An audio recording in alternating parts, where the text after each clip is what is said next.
because next up I've got Dave McIninch. And some of you know him and some of you don't, because he has this habit of working for companies that aren't here, even though he lives here.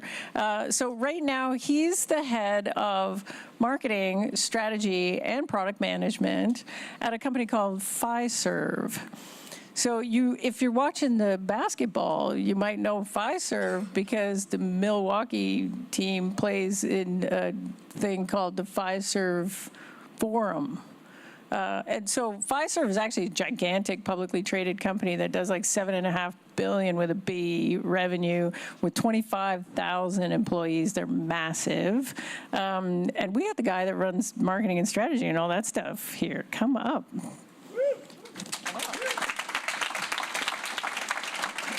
The rest of this program is pretty startup-y. This is your big company part of the program.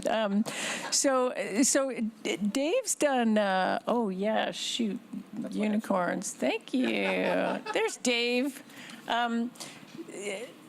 And I'll also say that you've done this kind of neat career thing where you've been a bit of big companies like Fiserv and ADP, but also a bunch of startups. Like for a while you were CRO or CMO? CRO. CRO at Jobber, and then Acquisio. I think you were also CRO. CRO at Acquisio, VP of Marketing at Jobber. Oh, whatever. Some big fancy jobs at startup-y companies. And so earlier this week, Dave and I were having a beer. And he was telling me this story about the transformation that Fiserv is going through right now, and I thought that was super interesting. And so I thought we could maybe kick it off with that. Like, maybe you could tell us a bit about, traditionally what Fiserv's been all about and what your job is and the transformation you're trying to go through right now. Sure. Can you hear me? Everybody hear me? I just keep yelling. Does it work? No, I don't think that's fine. Does that work? Hello? Hello. I will. This fire's getting warm. Okay. Is that better? No, absolutely not. Okay. Try this one. There you go. We'll just keep passing it back and forth. Yeah, sure. So two things. First is, I'm glad you find it interesting. Our problem is horrifying, terrifying, and existential. So I'm glad that you like this. And or interesting if you're not in charge of fixing it. That's right. So basically, like Fiserv, the sort of quick story would be, before the dot-com bubble burst, there were about 22,000 banks and credit unions in the U.S. Banking market in the States is very different than here. Before the financial crisis, there were 18,000. Now there's 11,000. Soon there's going to be 6,000, 3,000, et cetera. But banks themselves are thriving, right? And the average bank is getting larger and larger and larger. And small banks that can't innovate are dying or being sold. Yeah. And our bread and butter is the small community regional bank. So our clients are disappearing or merging and getting back together. As they merge, as you can imagine, they get larger. So they come back to us and they say the price I want to pay goes down. So we have price compression, merger and acquisition. It's about $100 million a year revenue headwind that we walk into every year with. So that's problem number one, which is difficult. Yeah, that sounds bad. It's very difficult. Problem number two is at a minimum, 40% of the entire value chain in financial services is being disrupted by startups or in tech companies.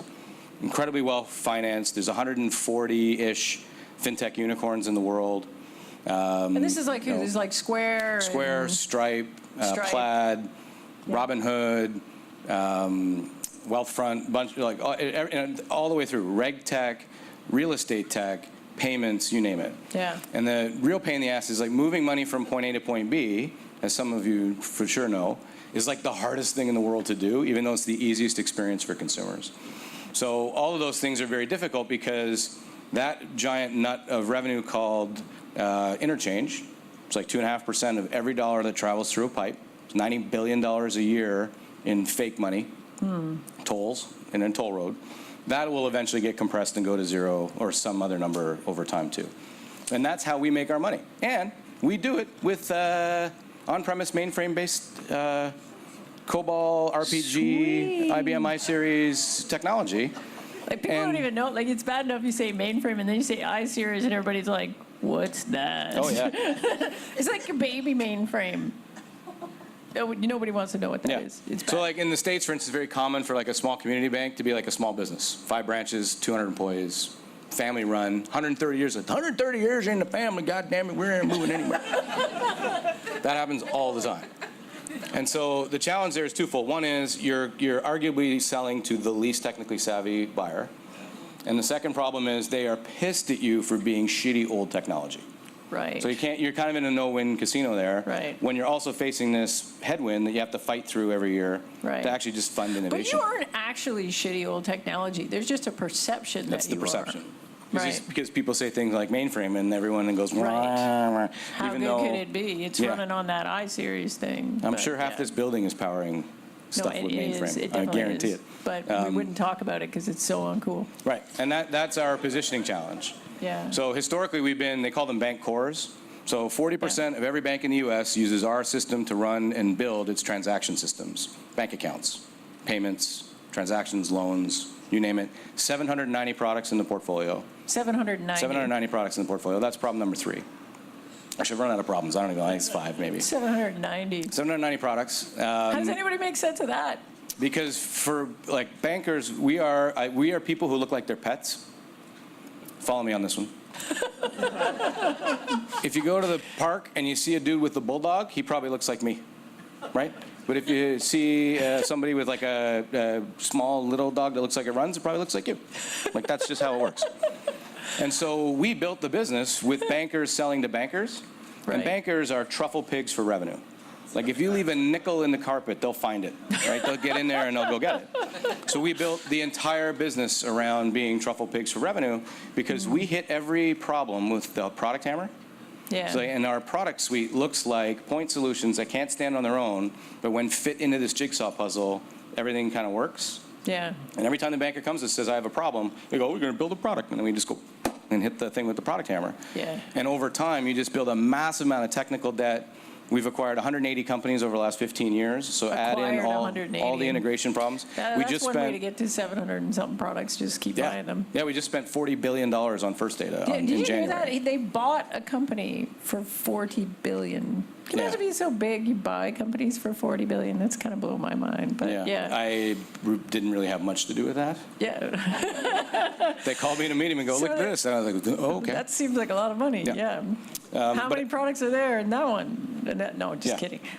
So you have this kind of existential, right, exactly. I'm trying to get it down here, people. So you have this kind of existential thing that you're getting squeezed in the market, and then you have this perception problem. Like, what do you do to fix that? Like, what's your... Well, the first thing is we have to untether ourselves from our history, and that, That's a big thing in positioning in general, right? Like, a lot of bad positioning is really rooted in how everybody internally even has traditionally thought about the thing, and there has to be this kind of letting go of the old stuff so that you can move on to the new stuff. Like, is that hard? Well, you have to let go of all the old people. Like, that's a shitty thing to say, but that's the first problem. Take care of the people, the products, and the profits in that order. That's why you're there. You're a new guy. Yes, you're like the new guy. I'm a heartless bastard. You're the hatchet man. You're like hatchet dude. You're like new sheriff in town. So because of the way these companies get grown up, the people who know stuff are incredibly valuable because nobody else knows how this shit works. And it's the world's biggest Jenga game you can ever imagine. And we have, you can swing a dead cat in our head office in Brookfield, Wisconsin. It's lovely this time of year. And you pull out a piece of the Jenga puzzle and the whole thing falls over. You can swing a dead cat. You can hit a Harvard Business School grad, an MIT grad, you name, smart people. And they all come in and do the same thing. It's like, oh, this is easy. Just do this and do that. And see, problem solved. And it falls right over. And it's kind of like those cartoons, you pull a weed over here in a tree and the other yard disappears. It's like, what the hell? Oh, man. And it's because there's the one guy in Lincoln, Nebraska who built the integration in that one product that talks to this other product. Oh, man. It was like, oh, yeah, no, never do that. Like, what? Is that scene in Ocean's 11 where he's like, no matter what, don't ever do, and then he walks away and leaves Matt Damon standing there like, what? What? Don't do what? So that happens all the time. When you started, I remember when you started there, you were saying you had marketing and strategy, and then later they give you product management. Is that why? Because the stuff is so tied to product? Well, I think for me, my personal belief is that marketing is business strategy, and there's no way to separate those two things, right? You talk about price or positioning, you name it. The economics of your business are indelibly tied to how you position, sell the product, how you generate demand.